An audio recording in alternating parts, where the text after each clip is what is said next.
దేశంలో పబ్లిక్కు కావలసినంత పెట్రోలు డీజిల్ లేదని పికర్ పడకుండ్రి. కామన్ పబ్లిక్కు కష్టాలు రాకుండా చూసేంత పెట్రోలు డీజిల్ గ్యాసు నిల్వలు దేశంలోనే మంచిగానే ఉన్నాయట. సమురు సక్క దొరకక సామాన్యులు పరిశాన్ అవుతుంటే ఖుద్దు దేశ ప్రధాని నరేంద్ర మోడీ సార్ కూడా పెట్రోల్ తక్కువ వాడమంటుంటే పెట్రోల్ లేదని పికర్ పడకుండ్రని ఎవరన్నారంటారా ఈనుండ్రి. हमारे इंपोर्ट्स उससे अफेक्ट हुए हैं, परंतु भारत सरकार ने सभी संभव स्टेप्स लिए हैं ताकि जो आम जनता है उसको कम से कम परेशानी का सामना करना पड़े.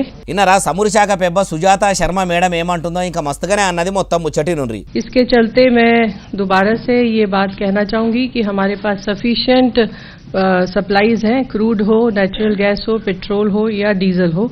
ఎవరు రందివాడవలసిన అవసరం లేదు. దేశంలో పబ్లిక్కు కావలసినంత పెట్రోలు డీజిల్ గ్యాస్ బుడ్డీలు అన్నీ కూడా ఉన్నాయి. ఎవరు బాధపడవలసిన పని లేదు. నిమ్మలంగా ఉన్న దాంట్లో వాడుకునే పని పెట్టుకుంటే చాలు. కొందరు బట్టెవాయిగాళ్ళు గ్యాస్ బుడ్డీలు దొరుకుతలేవని బ్లాక్ మార్కెట్లో బాగా రేటుకు అమ్ముకొని సంపాదించుకోవాలని చూసేటోళ్ళ పని ఆఫీసర్లు మంచిగానే చేస్తున్నారని అనుకొచ్చిందట. అమ్మ పెట్రోల్ శాఖ పెబ్బ Sujatha Sharma madam petrol diesel gas నిల్వలు మస్తుగానే ఉన్నాయని మీ సర్కార్ అంటుంది.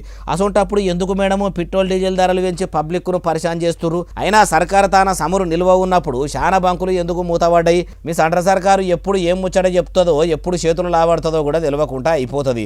మొదలు మీ ప్రధాని నరేంద్ర మోడీ సార్ను బయటి దేశాలు తిరుగుడు బంధు పెట్టి భారతదేశంలోనే ఉండి భారతీయులకు ఏ బాధలు రాకుండా చూసుకునే ఇకమది ఈమనుండ్రి. పేరుకు వికసిత్ భారత్ అని ఎప్పుడే ఉన్నది కానీ దేశం వికసించింది మాత్రం ఏం లేదంటుర్రు ఈ ముచ్చటిన్నోళ్ళు.